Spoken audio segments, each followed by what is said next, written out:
Good evening, everyone. Welcome to season 2 of Transparent Tuesday. Listen, I am really looking forward to tonight. I feel like tonight is going to be powerful, inspiring. So, you know what you need to do. You know how we do it here. Come on in and let us know where you are watching from. I'm Dr. Tamalia Gibson, and tonight is a very special topic that is dear to my heart. We're going to get started in just a few minutes, but come on in and share this video. You definitely want to share tonight because I believe that tonight we will be inspired, all of us. I believe that tonight will be informative. It will be life changing.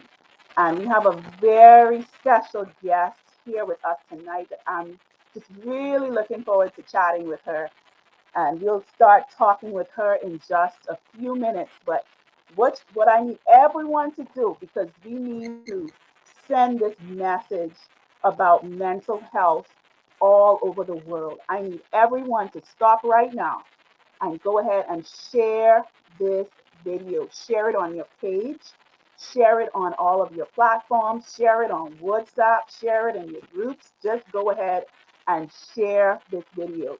And go ahead and also comment and let me know where you're watching from. I want to give some shout outs. You know, we like to do shout outs here at Transparent Tuesday. Hello, Miss Brownie Plum. You're always with us. Thank you so much. Good to have you here with us. Come on and let us know where you are watching from. Hi, Jewel. Good night, Jewel. Jewel is so amazing.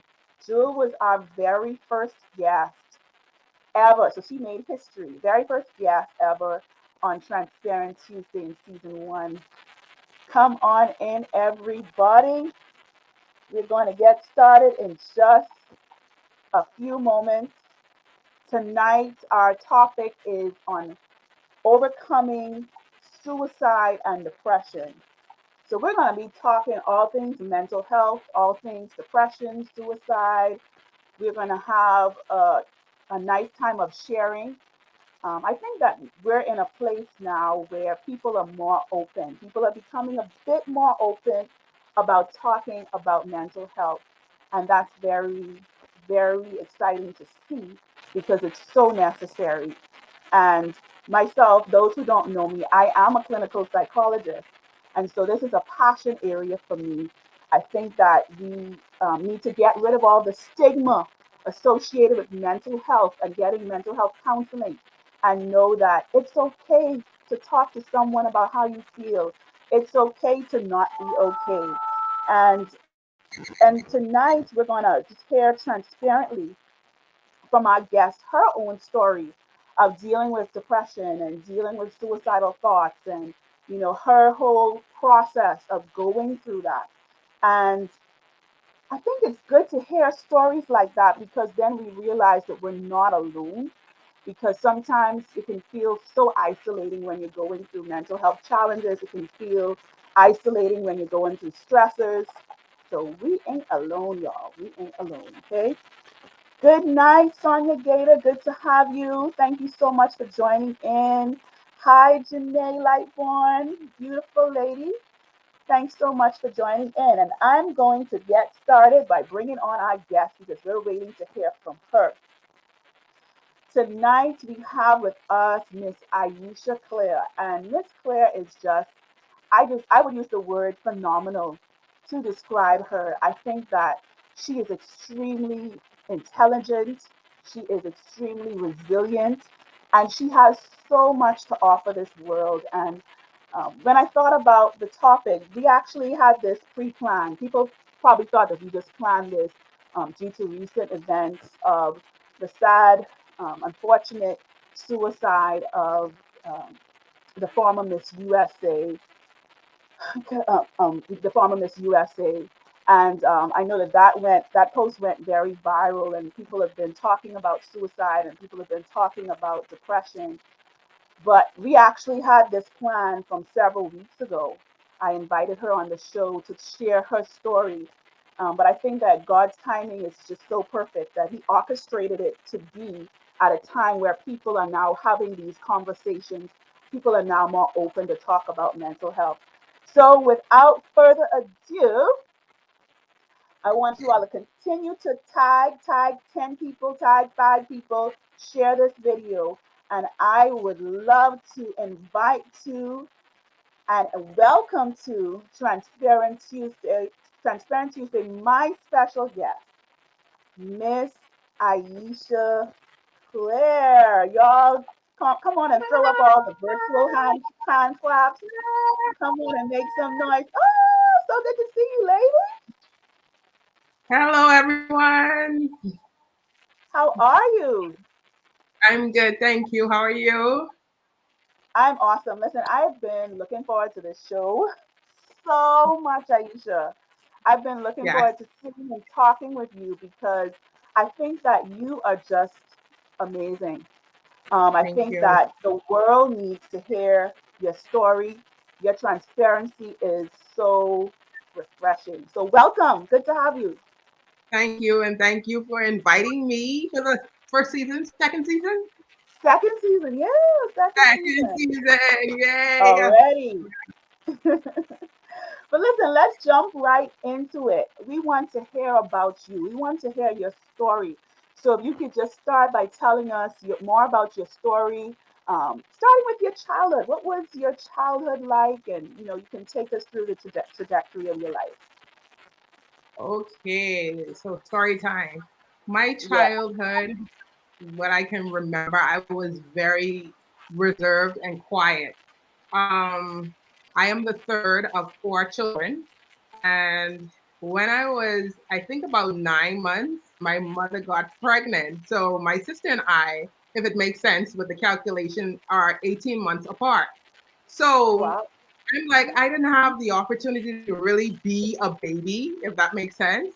So Mhm. everything, all the spotlight and everything was on my sister, the younger one, because okay, you're, I guess, well, not old enough, but hey, it ain't about you anymore. It's about this one. So I think I learned from then how to just sit and be quiet, and allow things to happen. I didn't cry. I wasn't a fussy child at that age. Um, at the age of 7, unfortunately, I was molested by a family friend, Oh and my goodness. things just began to spiral. You can imagine a 7-year-old being molested, right? I can't And even imagine. I'm so yeah, sorry you went through that. yes, thank you so much. And it just had its way of spiraling out of control, and I think I got more reserved, more quiet, and I didn't say anything for a while, and until I think it was like a year when I couldn't take it anymore, and I told my mom, and that would have been the last time we spent weekends at that person's home, and that was pretty tough. So I I was can't imagine still how hard it was to tell your mom that too. very difficult, because think about a 7-year-old just trying to find the words to say, someone is hurting me, someone is doing something that I don't like. It was very uncomfortable and very, very difficult for me. And I think I went into a shell at that age, where you really, if you didn't look for me, you wouldn't see me. I would be right there, but you would look straight past me, because that's how invisible I tried to make myself. Um, at the age of 14, I was just, I think, well, back in the day, and I don't want to say how old I am, but you're probably going to figure it out when I say this. Senior schools and junior schools were all one. We didn't have junior high and senior high. Everything was high school, from Yeah. 7 to 12. And so I was just finding myself coming from primary school into high school. And Hmm. I found a friend, and I was so excited because she was everything I wasn't. And she was, the one that can get your attention, the one that held your attention, the one that made jokes, the one that was everything I wanted to be. And I held on so close to her. We spent a lot of time together. We went to the same church, and we did a lot of things together. And she and I, we ventured out a bit. We ventured out a bit, and we ducked church one time, and that was don't duck church. Don't do it. That's the Right? whole lesson. Yeah. Yeah, that's a whole lesson within itself. If you're supposed to be to church, go to church, you know. And that night, I was raped at Oh 14 my years old. God. So at Oh my 7, even though I was molested, it was no penetration. At 14, I was raped, like full out, you know. And so Aisha, I again, mean, let me just pause there and just say that's a lot to deal with for anybody, and especially for a child to go through all of that. What what how did you feel? What were the emotions you had during those times? I um I can remember, and I think anyone who's experienced what I have experienced can remember it vividly, you know, everything vividly.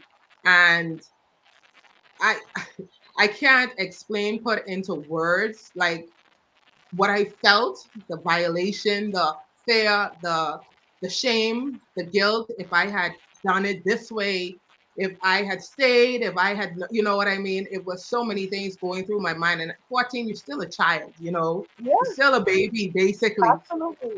And it was just a lot to deal with, along with what I had experienced prior to that. And it just it did it did a lot to me. I mean, to have to tell my mom that again, you know, as a matter of fact, I told it to my pastor who was able to articulate it to my mom, my youth pastor who was able to articulate it to my mom, and we did the whole, you know, going to the emergency room and having all of that, the rape kit done and all of that kind of stuff, statements, and just being violated, like having your life almost like it's like you're on the screen and everybody is here to see what it is that you have done or what has happened to you. Everybody is privy to your business, kind of. So it was a very, very extremely difficult time in my life. And of course, after that, I feel like I rebelled because it was like so many people was taking from me, you know, taking from me. I wanted to have the right to give myself if I wanted to whomever I Exactly. wanted to. And at that time, it was, you know, me making really poor decisions of just, well, whoever wanted it, come, free for all kind of thing, you know. And thank God kept me, you know, because I was not thinking, even with the counseling, it didn't reach me because it was like, you know, I don't even want to do this. I'm only doing this because my mother is making me. And of course, it's part appointed to do this. So I didn't want to do it. I didn't want to talk about how I felt and talk about, you know, what I experienced with a total stranger. And I didn't find it very comfortable because, of Yeah. course, you know, you don't know the person, and you know, at that time I don't feel that it was a safe space for me. So I really didn't open up. So it was just a lot of things in my mind and a lot of things going on with me that I did not articulate to anyone. And so I just did what I felt, whatever. It was like, you know, back in the day, they say whatever buck up goes. That Yeah. was it for me. Whatever buck up goes, you know, okay, you're Mhm. going this way, you go this way, you go that way, you go that way. And I think people thought I was okay. I was not. I was not. And I wish in any of those moments that someone would have grabbed me and say, you know, something, as a matter of fact, to say, you are valuable, you are worthy of love, you are, you know, you are amazing, you are like validate me. And that's Of what course. yes, looking for validation in anything and anyone. And so my journey began of not wanting to be here, not wanting to be here because I felt too much pain. Every stimulus I had was painful, and Yeah. I didn't want to deal with that. I didn't want to experience it. So I can tell you, as a teenager, I tried to, I tried to take my life. I took a bunch of pills, but God is faithful. I took a bunch of pills in hopes that I wouldn't wake up because it was so much pain I was Pain. So much experiencing. pain. And I took it and I woke up and I was like, God, like, why am I here? You know, growing up in the church, you have the belief that, you know, there is a God. And I'm like, God, well, if you were there, why am I experiencing so much pain? Why am I going through so much? You know, and I think I had an identity. Nobody knew about all of these things, like identity crisis. So Yeah. if I saw you and you looked like you were doing something I liked, I was you, and then I was someone else, and it was just like, who is Ayesha? Yeah. So yeah. Aisha, I mean, they always say it's cliche. You don't look like what you've been through. And the truth of the matter is, you're an example of the whole point that there's no face to trauma, there's no face to depression or anxiety. That, you've been through so much. You've been through so much. And what is something that you think that has kept you? Like, what keeps you going after going through so much trauma and so much pain? Well, I think at the age of about 8, my mother enrolled us in dance, and it was liturgical dance at the time. Remember, back in the day, it was liturgical dance, Yeah, and Dr. Ann Higgins, she taught us, and I think that was a place where I lost myself in dance, which is worship, you know. And I didn't know what it was, but it was somewhere where I felt like I could take on the world. When I got on that floor and I experienced worship, and I didn't even know that's what it was at the time, I felt a renewing of myself. I felt rejuvenated, and I think that gave me purpose because everybody back then knew Aisha the dancer. And like everybody, Aisha the dancer, Aisha the dancer. And I was like, at that time, you know, that was the best, I think the best part of me. But in that, I also lost myself because I feel like everybody just knew Aisha as the dancer. And I was like, but there's so much more to me than just this yeah, answer, you know?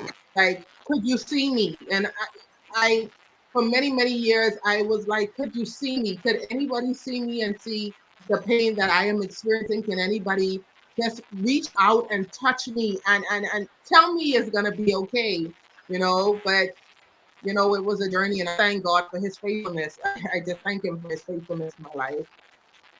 when was the first moment that you realized that maybe something more is going on here? It seems like I may be having some depressive symptoms. Was there a moment that seemed to kind of shake you?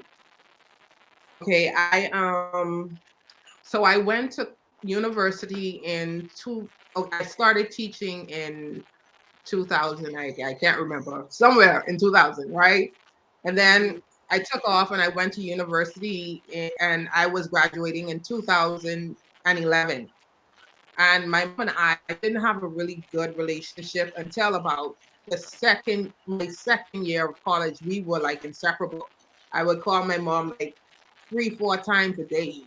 And she was an educator as well. And she would be like, I'm coming out of the class, I got to talk to you or whatever. She would just dash out to, have conversations with me. And I loved it. Like I loved what we built. And I, like people say, distance make the heart grow fonder. It's true. Like we really, really built a very, very strong relationship while I was away in university. And my last semester, we were planning for her to come over. I was in Missouri for my graduation, and I was the first child to graduate from university in the family, and this was a big Wow, deal. And she was huge so deal. proud. Yes, and I was like, I can't wait for my mom to see who I am and all of this, blah blah blah. To cut a long story short, my mom passed February of Mm. 2011. My graduation would have been in May. Suddenly, it was just like, my whole world crashed again. That's And a lot. yeah, I I I could not regroup. I could not, and I'm grateful to the professors at my university that assisted me to graduate in May, because usually, it's a real setback if you're going to miss that kind of, time in school and stuff like that. But they really pushed me and really helped me to get out. But I really lost myself again, and it was a struggle to get back. Like I felt like everything that I knew and I understood, I didn't anymore, and I was hurt. I was angry. I was so many things, and it was like, oh, could I get a break? You know, Yeah. could I get a break? Could I get a break? You know, and to come home and to have to bury her and then to rush right back to school, it was just something. It was almost like I numbed myself to do what I had to do. So I began to be a functional depressed person. Like I could function, but I'm really, really, really depressed. Mhm. Yeah, Yeah, 'cause you literally went through trauma after trauma, Aisha. Like, at 7 years old to be molested, at 14 years old to be raped, and then for your mother to die suddenly. And I know your mother was your heartstrings. I remember, seeing both of you interact, seeing the bond that you both had. It reminded me so much of the bond I have with my mom. And so I can't imagine the pain you felt and the pain you continue to feel with losing your mom so suddenly right before this great milestone, right? Like right yeah, before you graduate. And so I can imagine that all of these are significant triggers for depression. yeah, yeah, absolutely. Absolutely. Like I was so numb to Malia, doctor. I was so numb that, I didn't know what I was doing. I was doing a lot of things that a sane and normal thinking person would not do, taking risks, doing things that like the result is going to be like crazy, and I was just doing it. I was just doing it. I would drink. I would do whatever it was to make me feel better, whatever it was. And again, people would look at you and be like, she's okay, she's good, you know what I mean? And I am Yeah. dying inside. I am Mhm. like, help me, someone please help me, but God, God is faithful. And He is. He is. um this last episode was like, it was like a building of so many years of trauma. Like so many things that I did not deal with that I needed to deal with, that um this last moment that was the biggest deal was like, I knew at this time I would have had my daughter, and I was back in education. I was back teaching, and I was going to school every day like normal, and I was doing extracurricular activities as well. Mhm. And I was lost. I was lost. People would look at me and they'd be like, "Oh, she's fine. She, Yeah. she dressed well. She looks well. Her weave is intact." We are so superficial when it comes Right. to like what was, looking behind the mask. And before then, we weren't wearing masks, so looking behind the layers of what I pretended to be. And Mhm. this last time, nobody knew. Nobody knew. I was not sleeping. I was barely eating. If I slept 2 hours, it was good. I couldn't sleep. It was like insomnia. Like I would have to take. I remember sending my best friend to the store to get me the ZQL. I Mhm. would take ZQL every day to sleep for about 2 hours. And that's a habit forming, and like I would not be able to do it naturally at all. Yeah. And I would go to work, come home, do whatever I have to do, and still be functioning. And people just, didn't know what was going on, what I was experiencing on the inside. And I was Was still there doing any one person maybe? No person knew. Nobody knew.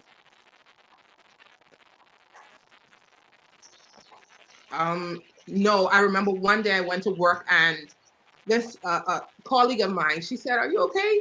And I said, "Yeah, I'm fine." She said, "You don't look okay." I was like, "I'm good," And I was so used to that being my response. You know what I mean? Like, you don't want to hear, in my mind, I was like, you don't even want to hear anyway. So I'm gonna just go with what is generic and what people want to hear. "Hey, I'm good," or whatever, and keep it moving. And that same week, I I mean, I was crying like uncontrollably. Like when I'm alone, I would cry.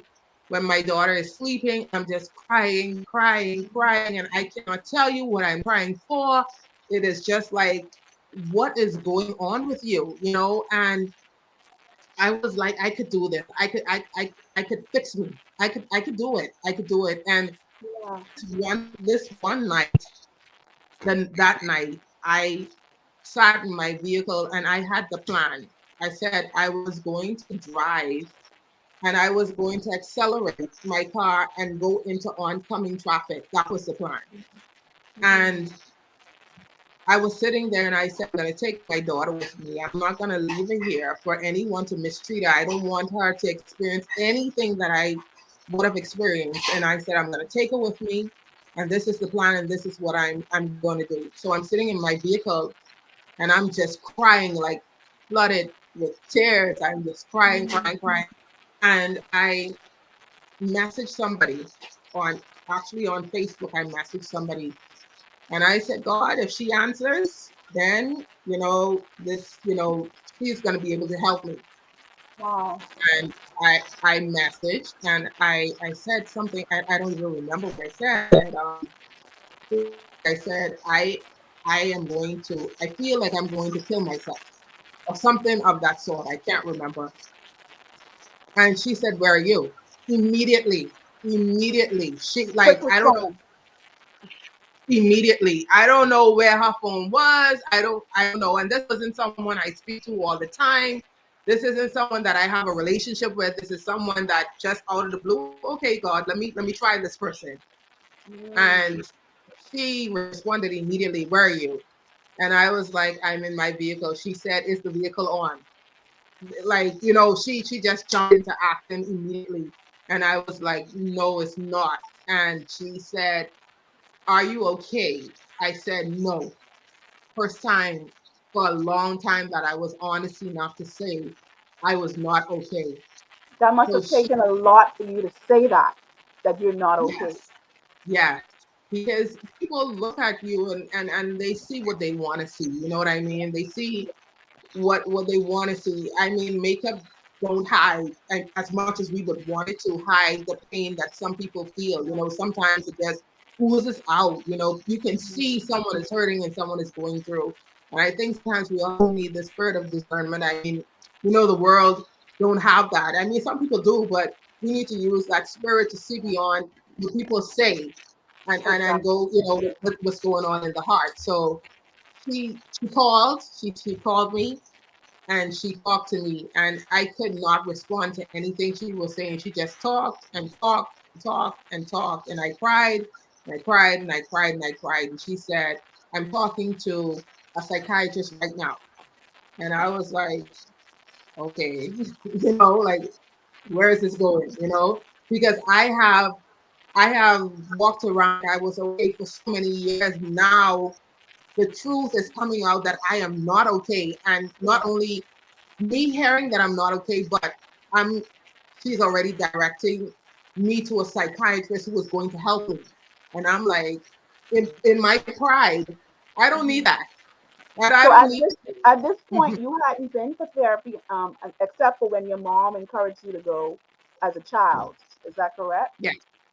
It would have been after, well, when you get raped and you have a case, you have to do all of that, and all of that happens as a result of building the case for trial and all that kind of stuff. So I had to go to counsel so that they could have whatever they needed for the case, the pending case. Yes. Mhm. So at this point it's like, okay, okay, am I going to trust you enough to believe that this is the best way or this is the best thing for me? Because this time I'm not even thinking clearly. I am sleep deprived.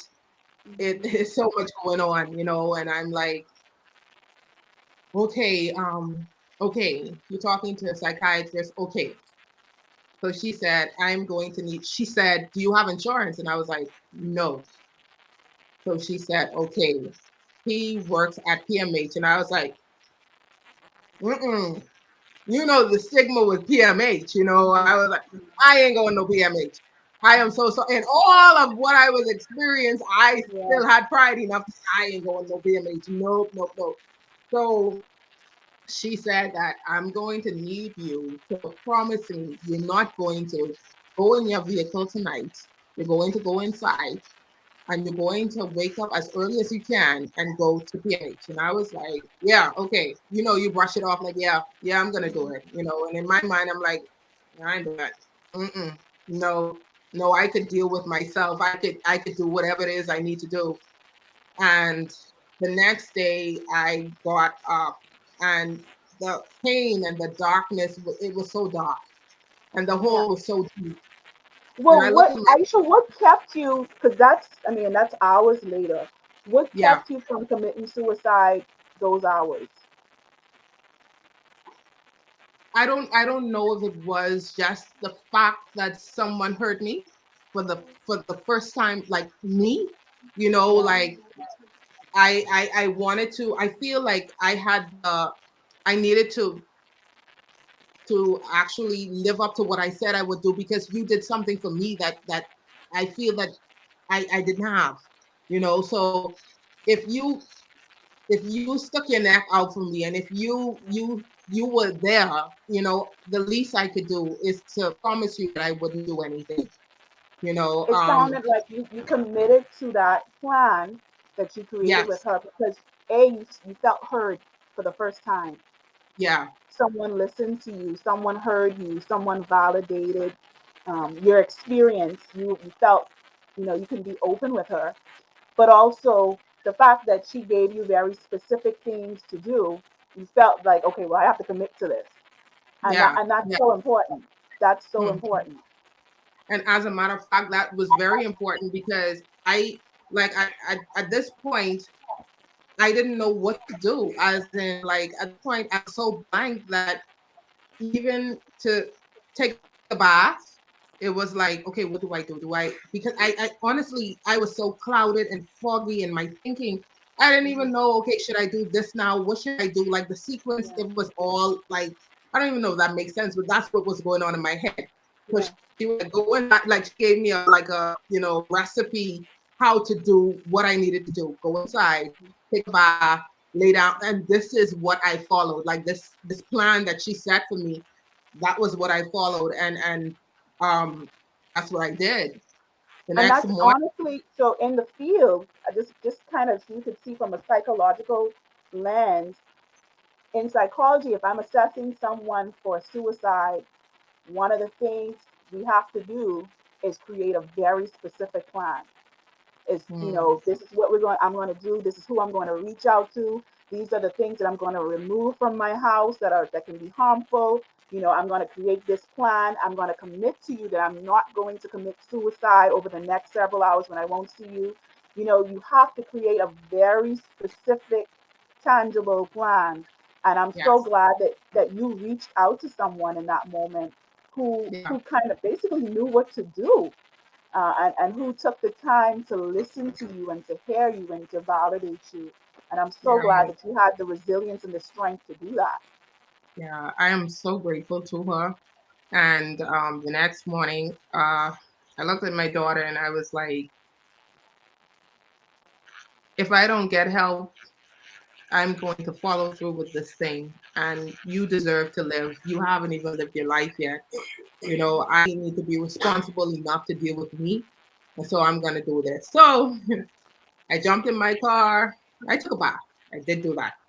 Jumped in my car and I went to PMH and I got in and she called me while I was on the way and she was like, okay, I'm going to stay on the phone with you until you get inside, until you get to the counter and all this kind of stuff. And so I got to the counter to the person who assessed, I guess. And she said, how may I help you? And I said, ma'am, I think I'm really depressed and I'm on the verge of committing suicide. The lady looked at me like, wow, like she was really stunned. I didn't even realize what came out of my mouth until it was out, and she was so helpful. She said, I'm going to watch you go to the registration area because it's right across the way. And she said, I want you to come right back when you're done. And I went there. I came back and she gave me this cup to do a urine sample. And she said, I'm going to watch you go to, and this is what she's saying to me, honestly. I'm going to watch you go to the restroom and I'm going to be right here when you come back. Went to the restroom, came back, gave me the urine sample. She took me in the back immediately. It wasn't no sit here, wait, blah, blah. No, immediately I Good. was in the back in the accident and emergency. Yeah. And like the tears were just screaming and screaming and screaming and screaming, and the pride was gone. Like Yeah. I knew in that moment I needed help. I didn't care how it came. I didn't care what they told me to do. I needed help because I needed to be a better person for me and to be a better person for my child. And so they did blood work and all that kind of stuff because I didn't know that with depression sometimes your sometimes when your blood is low, it's like your body goes in a depressive mode or something like that. Anyway, my blood count was very low for a Mm. female. And I think it was supposed to be like 13 or something like that. I'm not sure, but it was like 4. And he Wow. was like, the psychiatrist, he was like, we need to keep you in. We need to do a blood transfusion because all of this has have you clouded, like Yeah. your physical body is out of whack. So it's spilling over to your emotional self. So we need to work It's with the all physical so connected. that we can get you right. And so I said, no, sir, I cannot stay here overnight. You know, I don't even want to be the PMH. You want to talk with me? I said, Right. no. He said, well, if you promised me you would go to the outpatient clinic on Monday, and I think this was like a Sunday night, Sunday evening, because PMHs take a while. They had to wait for the blood works to come back and all that kind of stuff. They checked everything to make sure it wasn't anything wrong, other than yeah. And that's how they know the blood count was so low. So he said, if you promise me that you would go to our outpatient facility on Monday, I'll let you go home. I said, yes, I'm gonna go. I just wanted to go home, like I'd Hmm. say anything to get out of there. Right. Promise, like I was like, yes, I would do it, sir. I am going to go. I promise. My best friend was there, and I know she wasn't gonna let me go. And the thing about it is, she was so shocked because she was like, "But I'm around you all the time, and I didn't see this." She was like, I didn't even know you were depressed." Yeah. And I think she beat herself up because it was like, how did I miss this? You know. And we left. I went home. I went at my brother's house. And mind you, all this time I have the band on. No one could see the hospital band I had on and all that. He didn't know what was going on. I ate. I went home and I didn't. Well, the psychiatrist, he gave me something to sleep because I wasn't sleeping. So he Yeah. gave me something to sleep. I didn't even know we have tablets to make you sleep that you have to sign for. Like I had to literally sign for this thing, and I was like, What? That's how strong it was. Like you have to sign, like it was. And I was like, wow. So I went home. I slept, and I had time off. Like they gave me time off to deal with whatever it is I needed to deal with. And I did go to the outpatient center, and that was humbling as well because, of course, it's public, so you have all kinds of people in there. Hmm. But I was determined to get help because I needed it. I needed to be a better me. I needed to be a better me for myself. Your determination is what really stands out to me. And I want to read a few of the comments from people that are watching. And everyone, please continue to share this video because I feel like this will help so many people. Your transparency, Aisha. And I'm just going to read a few of these comments, give some shout outs. Hi, Sister Iris DeVoe. Good to have you on. Hey, Reese. Good to have you, Lawanda. And Jewel said, wow, Aisha. And my pastor is on. Hi, Pastor Allen. Good to have you on. He said, good evening, everyone. This is a timely topic. God bless you, Dr. Tamalia Gibson, and greetings to your guests and viewing audience. And Sandokan Claire said, strength to overcome. My mommy is watching. Hi, mommy. Elder Minley Hand shows that timely topic. God bless. Pastor Allen said, God had a plan for your life, and this testimony will help a lot of people. You are an overcomer. Jules said, this is very informative. Um, Peace and love to you, Ayesha, from, I don't know if I'm saying the name wrong. Sorry. Sandakan, Claire. And Janae is sending you hugs. So tons of Oh, love and support to you, Ayesha, for your thank you. strength and transparency with sharing your story is just amazing.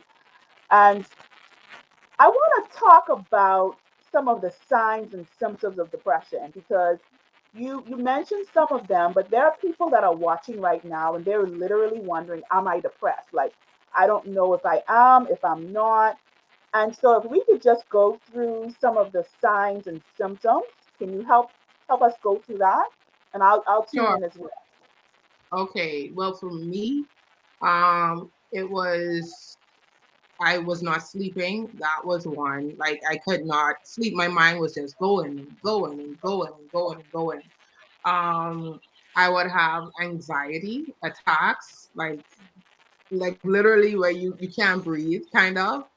I would isolate myself a lot. I stopped doing a lot of things that I enjoyed. Like even if it was like watching a movie that to just, de-stress. I don't know, I just really, really isolated myself. I would cry often. Often I would cry a whole lot. Um I was on edge.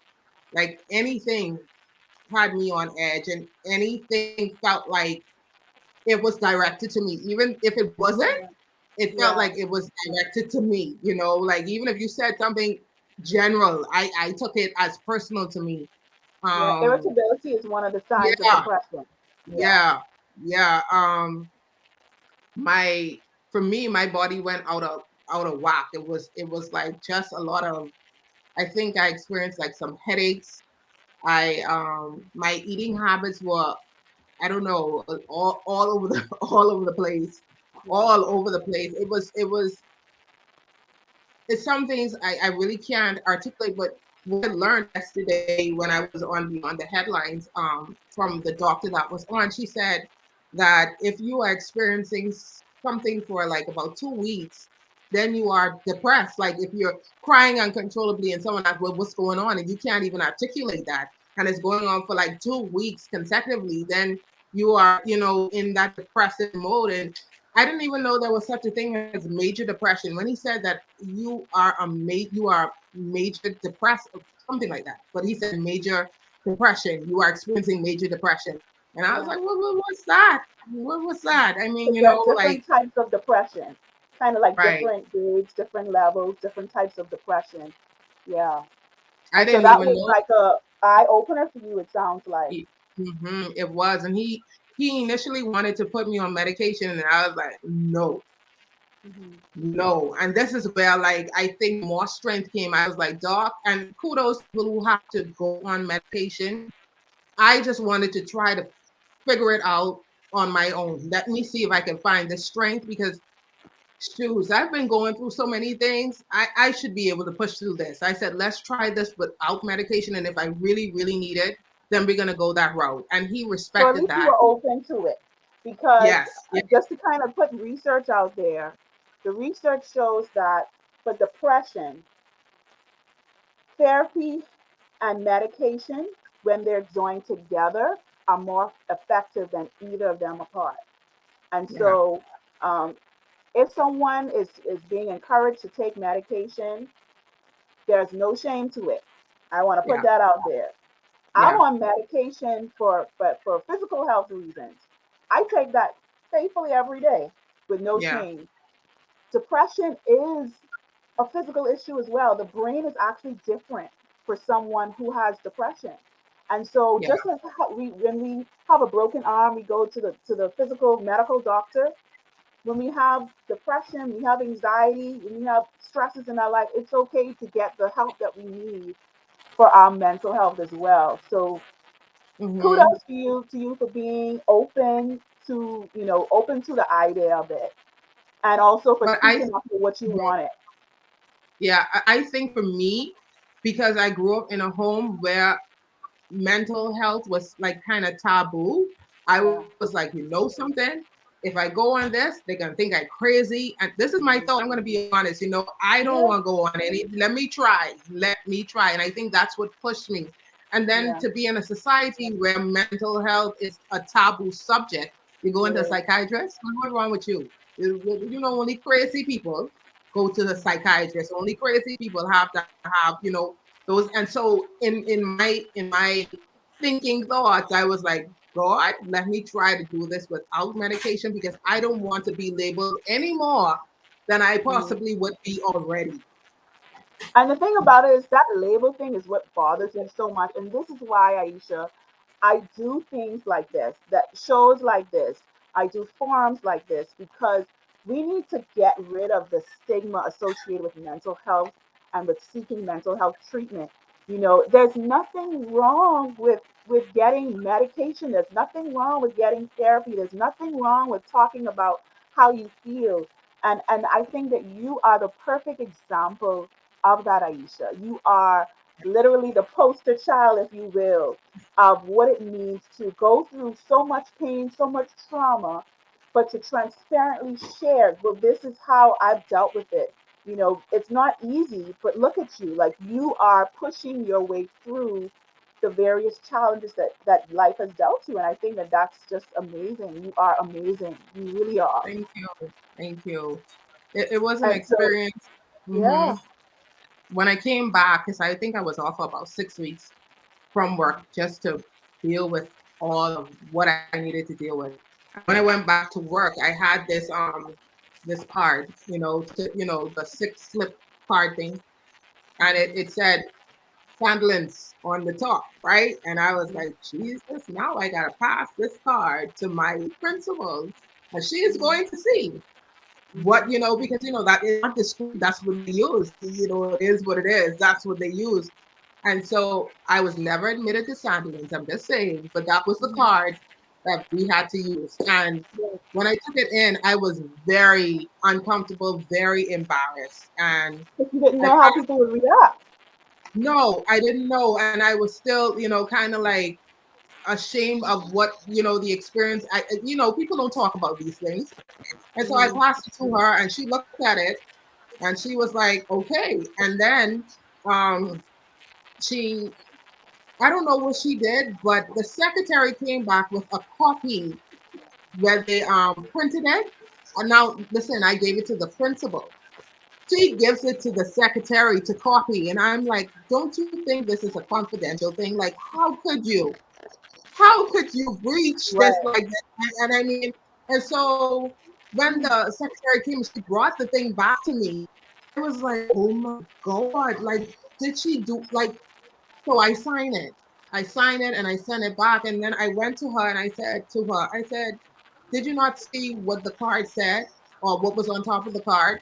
And she was Right. like, "Yeah, I did." She said, "Yeah, I did." So I said, "I thought you would have, kept it private." And she said, "Well, so many people go through that. You're in the first and you're going to be the last, basically." And I was like, Mm, "Oh my God, so mm, insensitive." right. And so in that moment, I was like, you know something? I'm not even going to try to hide this because if the secretary knows, someone else knows, someone else knows, someone else, someone else, someone else. And I was like, I'm Right. going to tell my story because I tell my story best. And that was the first time I told my story, I think shortly after that. And I was like, no one is going to tell my story about me. I'm going to tell my own story. So if you think Yeah. you're going to hold that over my head, I'm so sorry. No, no, no.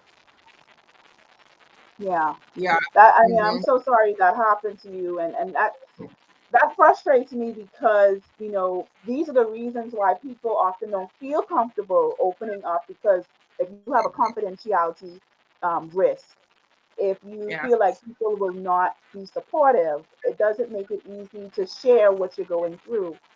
So I'm hoping that people can, even persons who maybe have never dealt with depression, listening to this, that this can increase our sensitivity towards persons who are going through these issues. And so, thank you for speaking to that.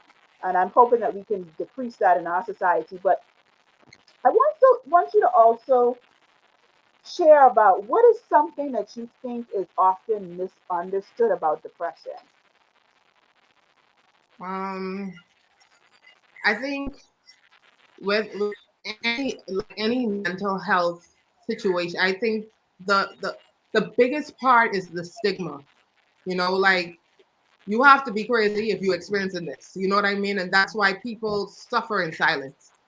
I Yeah, believe that we if we would have more conversations like this, especially in our country, because we've been taught. I think the generation that you and I would have been in, we are in, that you don't talk your family business and you don't talk right. what you experiencing and you don't do that and that ain't nobody business and I think that's where we have failed because we keep everything inside and we allow things to build and build and build until you can't handle it anymore. And then when you look, it's so many, so many things going wrong than right in your life. I think people look at a person who is depressed or who has to go to counseling or a psychiatrist and I think that they are weak.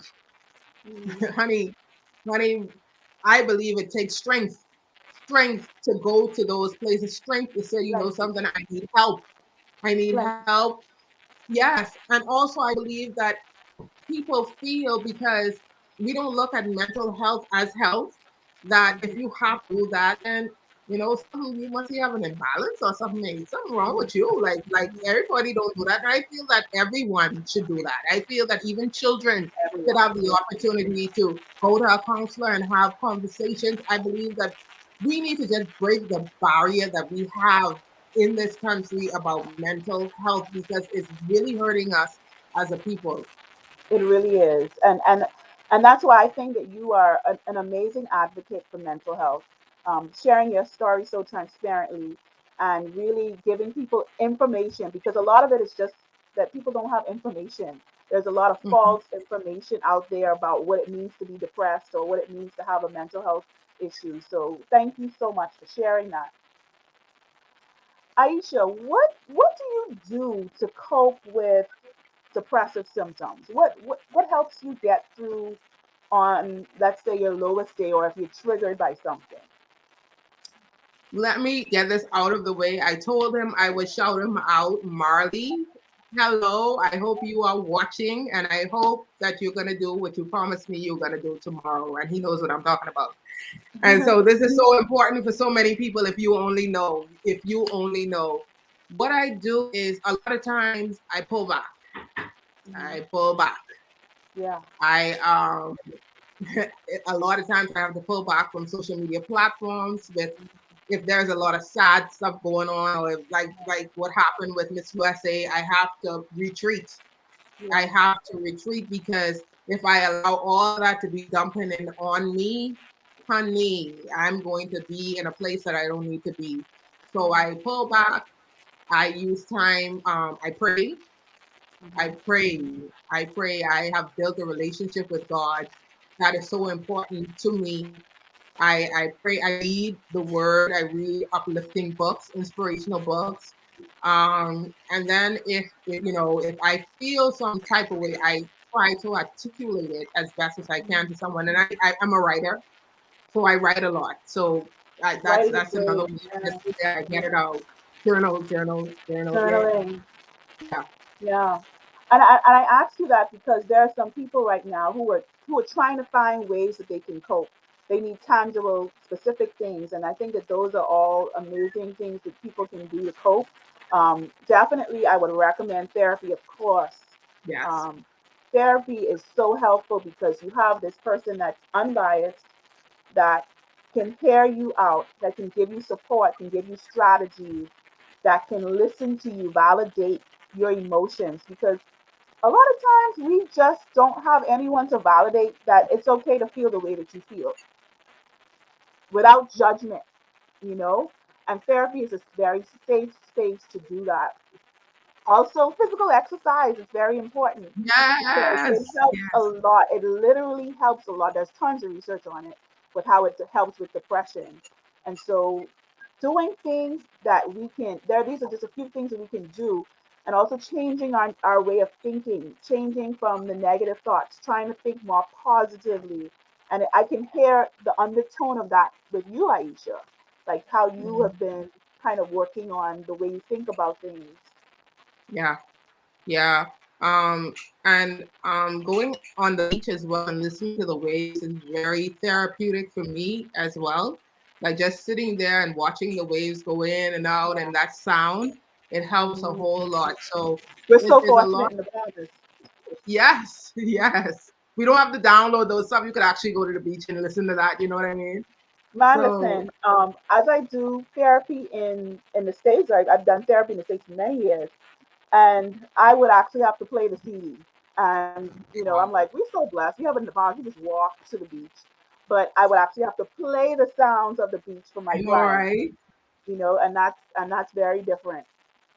But I But think it's so important to that we find something to be grateful for, even in the midst of all of our losses, all of our pains, that what is it that we still have to be grateful for? And there's tons of research on that as well, on how that attitude of gratitude is actually a protective factor for persons going through depression. And can you speak to that, Annie? How that has probably been helpful for you? well, my daughter is a major part of like my life. That's my she's my light, and many times I look at her and I'm like, you really saved me. You don't even know it, but you really saved me.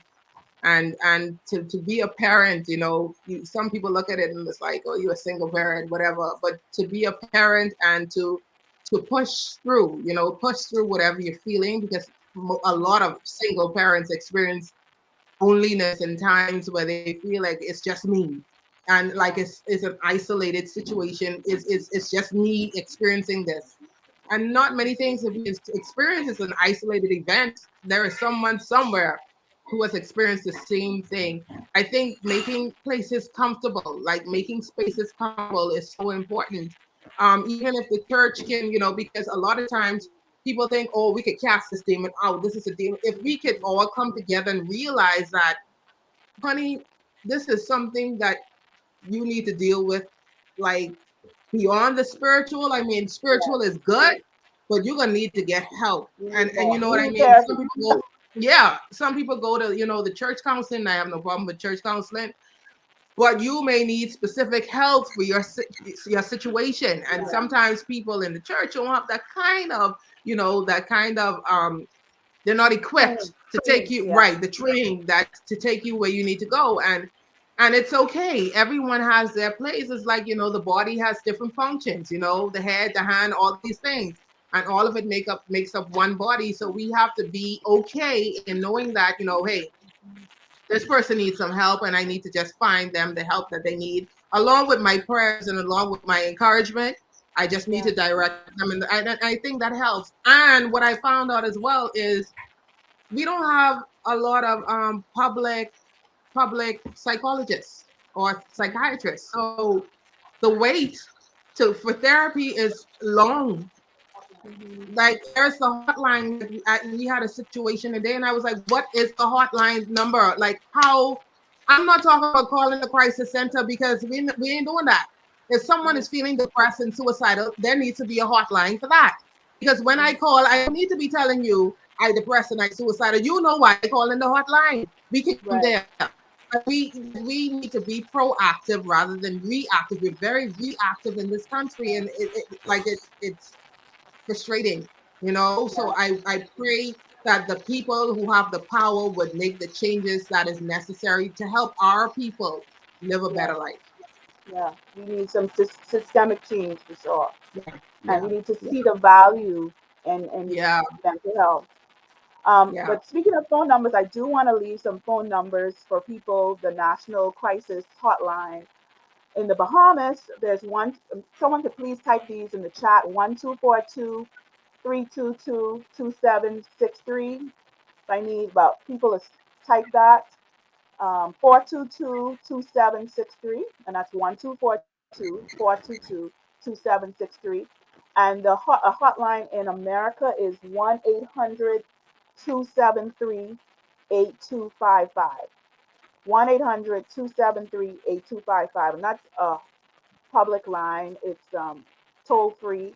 And a lot of us actually can call that from our Nassau phones or our phones in the Bahamas as well. But the Mhm. point is, we need to reach out. It's Yeah. hard to reach out, but it's so important.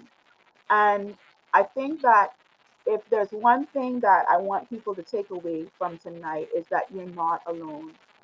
You are not alone. A lot of times we feel alone. We feel like, well, I'm the only one going through this. You're the only one experiencing that specific pain. You only know how you feel. But there are other people that can empathize with you, that would be there to support you, and that you can share what you're going through.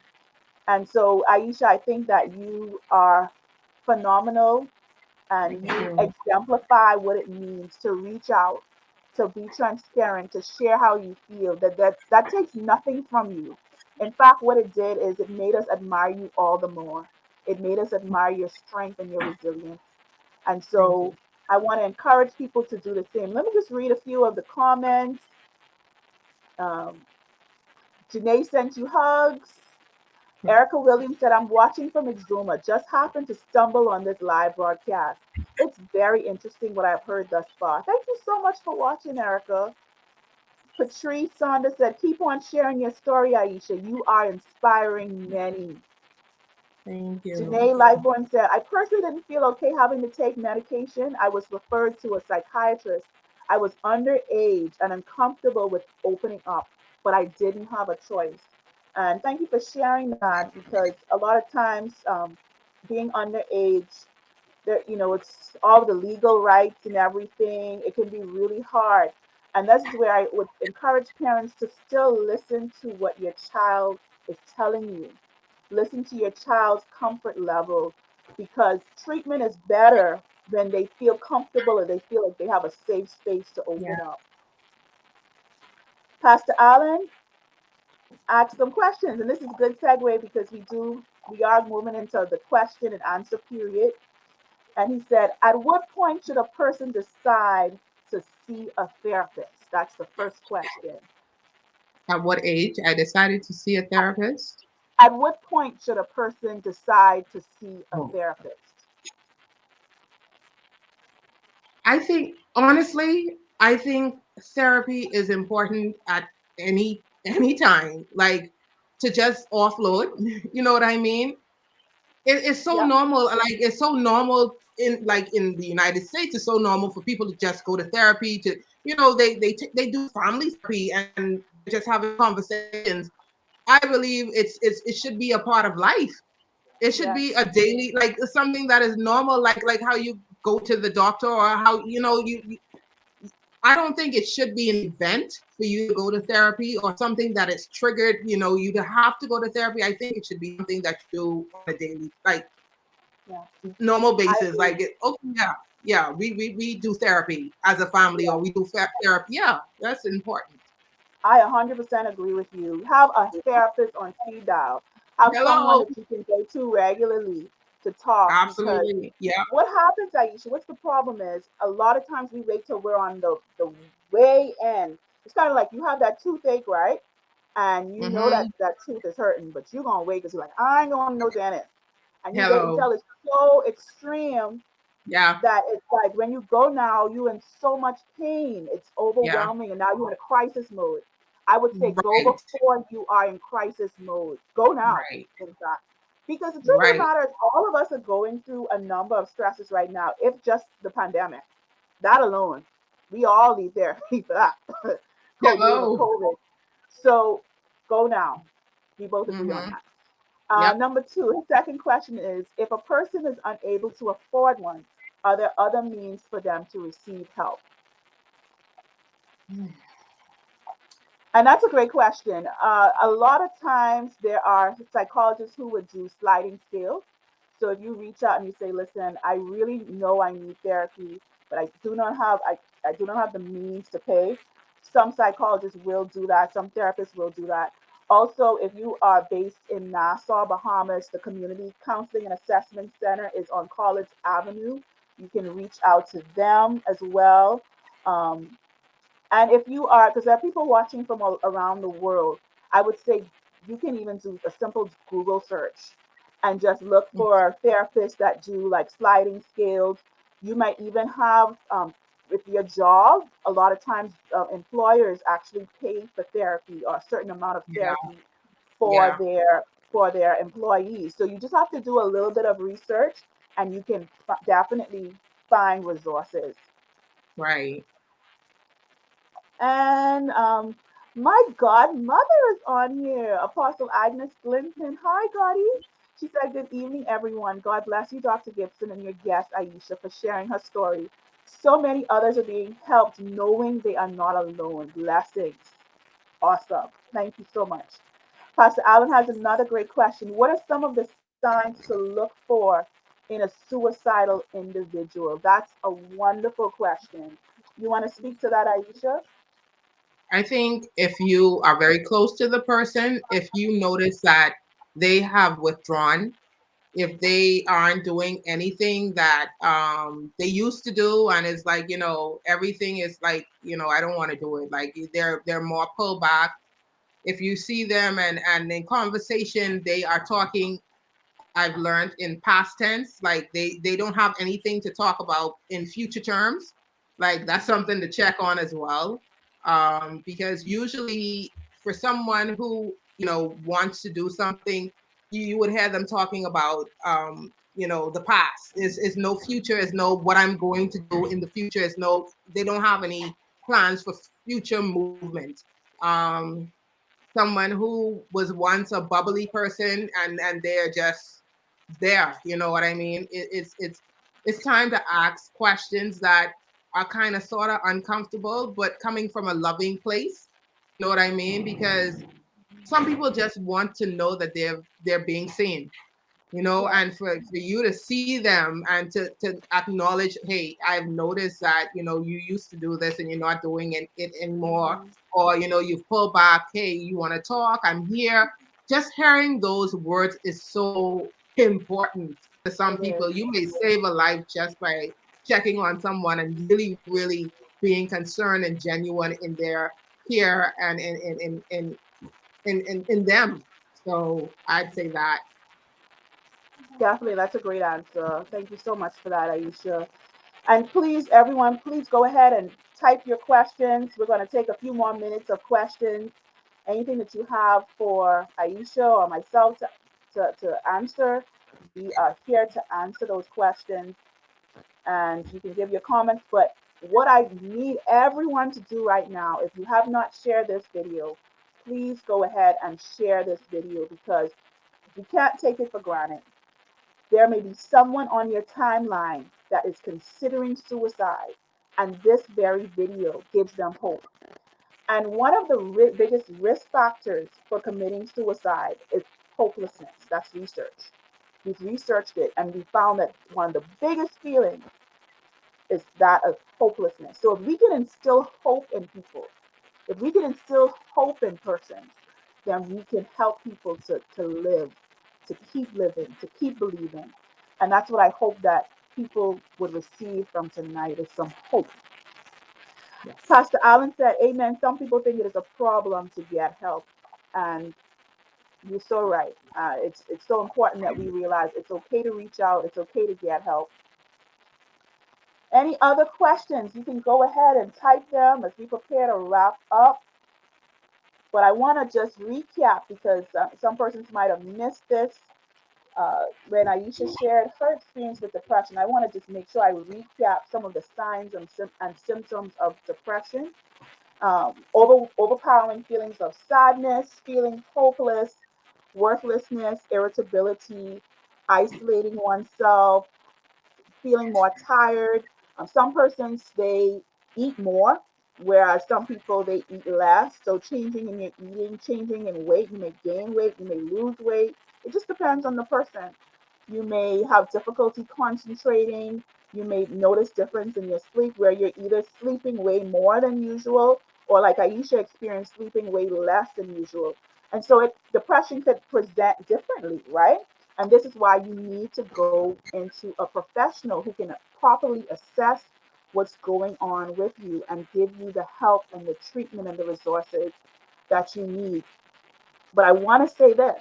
I think it's very important to say this, that there is hope, that we've been very successful with treating depression.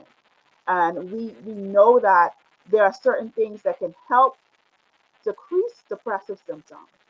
And so you don't have to go it alone. There is hope for you.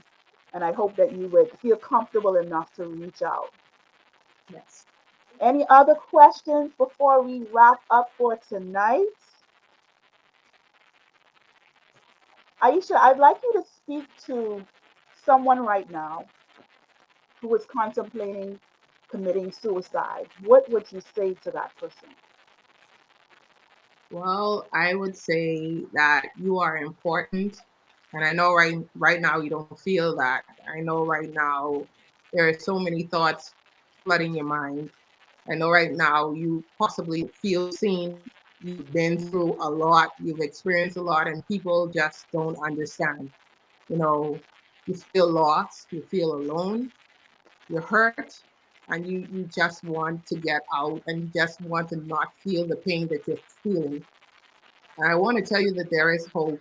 There is hope as long as there is life.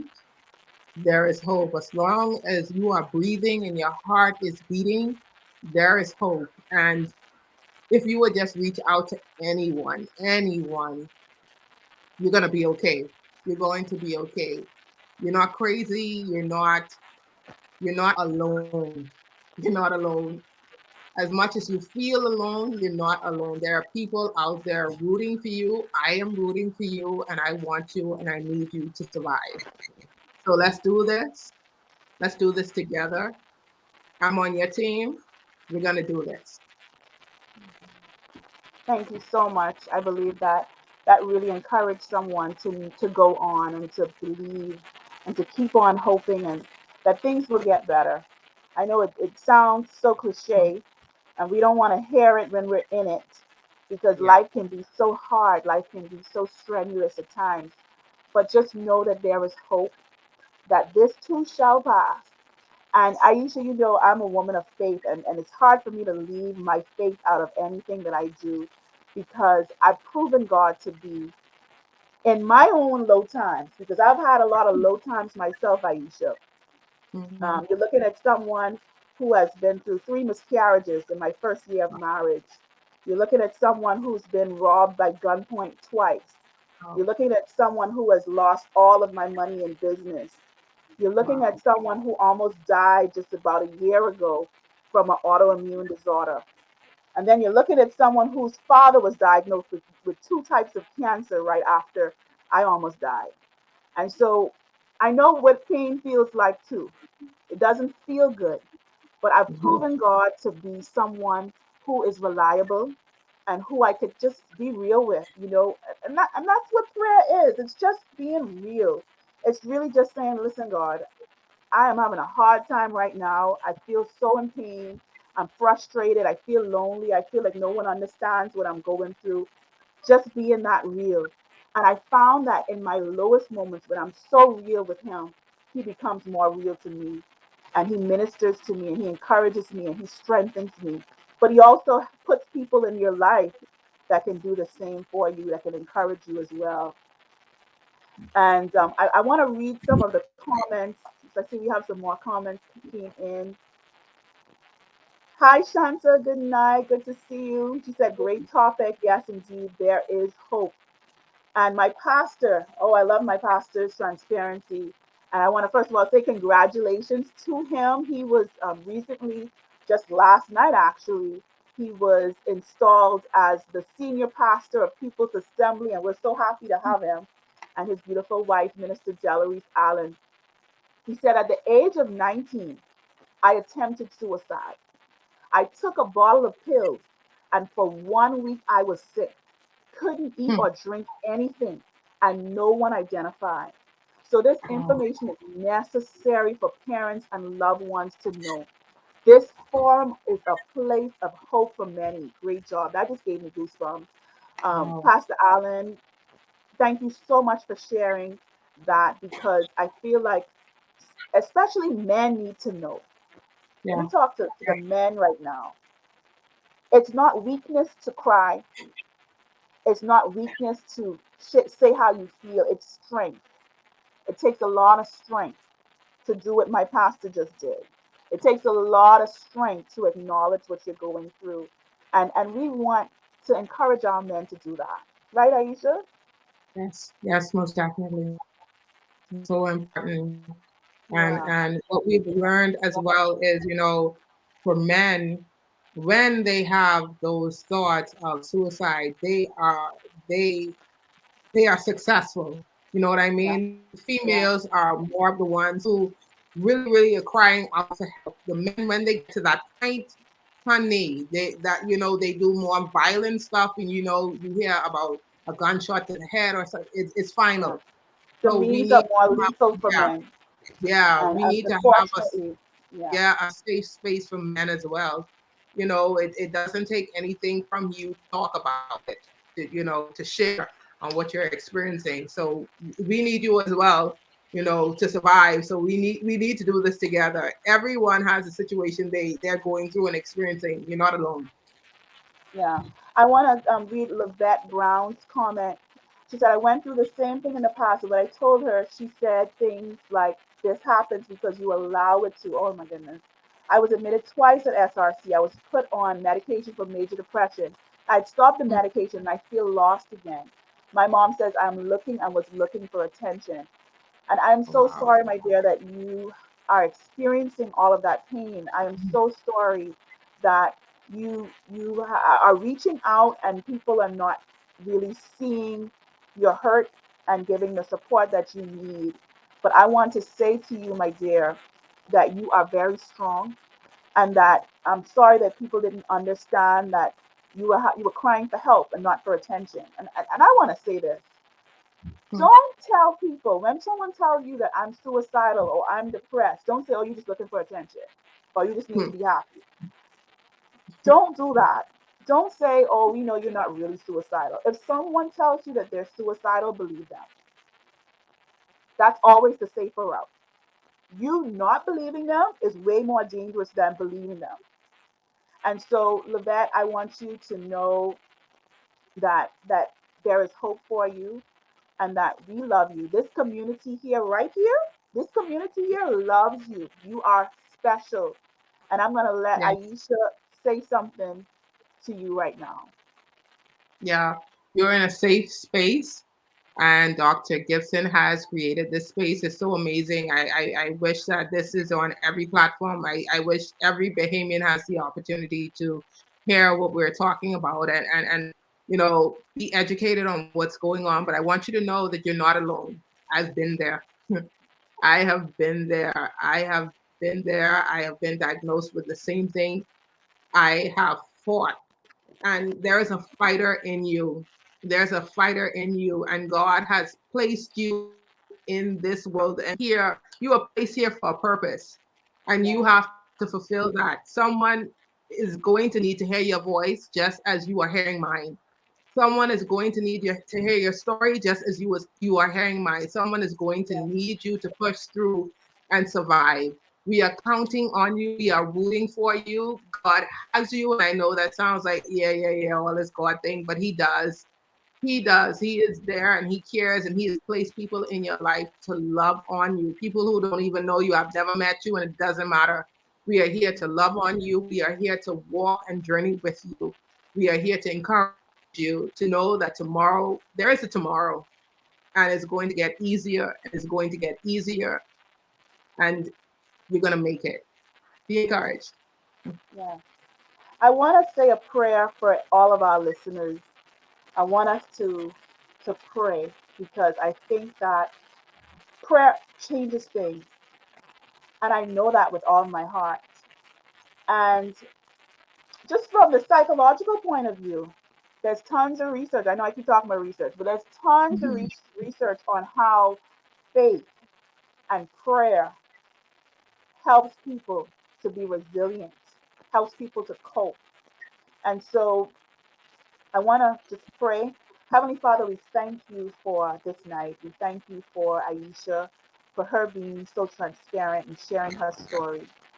Lord, we bring to you every person that's watching on this live and even those that would watch the rebroadcast. You know their pain. You know their struggles. You know what they're going through. And God, you said in your word that you are near to the brokenhearted. Lord, that you love them with an everlasting love. So, right now, wherever they are, I pray that your loving arms would wrap around them. For those that are contemplating suicide, for those that feel lonely, for those that feel so low and broken, I pray that you would mend their broken hearts. I pray that you would give peace, comfort, and Yes, strength Lord. over their Yes, hearts right Jesus. now. The thing that Yes, they're Lord. worried about, the thing that they're concerned about, Yes, I thank you that you will fix it for them very quickly. Move yes, suddenly on their behalf. It's in yes, Lord. Jesus' name I pray. Amen. Amen and amen. Thank you Amen. all so much. Aisha, I can't thank you enough for what you shared, what you Thank you. poured into our hearts tonight. It was just so life changing. I feel uplifted. I feel encouraged to know that you are out there advocating for mental health. You are out there encouraging so many people. And I want everyone who is watching this live to show some love. There's the little heart emoticon. Go ahead and click that right now. I want Aisha to be flooded with love. Let her feel the love. Go ahead and click the heart emoticon right now on this video. Like the video right now. I see the likes going up. I see the hearts coming in. Go ahead. Oh, they're coming in, girl. They showing you some love. Oh, Go ahead and oh, the love is going up. The love is going up. And that's just how amazing you are. And you're an thank you so example to us of yes, life may be filled with some pain and disappointment, but on the end, there is God gives us beauty for ashes, and much. you're a Yes. perfect example for that. Doesn't mean that Thank your you. life is perfect. I'm sure you're still going through things. That's a part of Yeah. life. But Yeah. now here it is, you've been prepared, you've been processed, and you're able to be resilient and still share about what you're going through. The lights still going up, girl. They're going up. The Oh, hearts are doing oh, other things for you. And people are saying you're very inspiring. This is so important. You were sensational, powerful oh. testimony. This is the feedback that you're getting. Wow. Um, Thank you. Thank you. Wonderful. And someone, Reese just mentioned Lavette. She said, Lavette, you are beautiful and Yes. loved by God and all of us. That is so sweet. That is so amazing. And this is what this platform is all about on Transparent Tuesday, encouraging each other. We may not be able to hold each other physically, but we are holding each other right now. Everyone just do Yes. a group hug. Group hugs, group hugs. But Agatha Christie said you were awesome, and I Oh, 110% agree with that. And I want to thank everyone for being here with us. We Transparent Tuesday. We meet every Tuesday night at 8:30 p.m. right here on Dr. Tamalia Gibson page. Next week, listen. Next week's gonna be juicy. Everyone say juicy. Y'all like juicy stuff, right? okay. Hmm. So my minister at church, my pastor's wife, will be my special guest. Her name is Minister Delarice Allen. And guess what the topic is on, Child Aisha? What's that? The topic for next Tuesday is finding love after divorce. Oh, And wow. I feel like that's a hot topic, especially in the church. People don't really talk about divorce. They definitely Yes. don't talk about finding love after divorce. And Wow. so she's going to be sharing her story of how she found love after divorce and, the whole Oh, process of going through divorce and especially being in the church going through divorce. That's a whole other yeah. story, right? Yeah. And so we want to make sure that we're here to see that next Tuesday at 8:30 p.m. And if all hearts and all minds are clear, we are going to end for tonight, but I want to say thank you once again, Aisha. Any closing words for us? Hey, everybody experienced something. Everybody is going through something right now. Let's be kind. Let's be kind to one another. Everyone is experiencing something. Behind the smile, there's always something going on. So don't judge someone by what you see, especially on social media. Please, we Yeah. could create those things. But hey, you guys be strong. Know that there is someone in your corner rooting for you to make it in life. You're going to make it. You're going to do it. We're going to do this together. Yes. Thank you so much, everybody. Love you all. Have a great night. See you next Tuesday at 8:30 p.m. Make sure you go ahead and like people. I'm giving those hearts by Aisha. And go ahead and share this video. Share it all on your page. Share it on WhatsApp, all that good stuff. Have a great night. See you next week. Bye. Bye.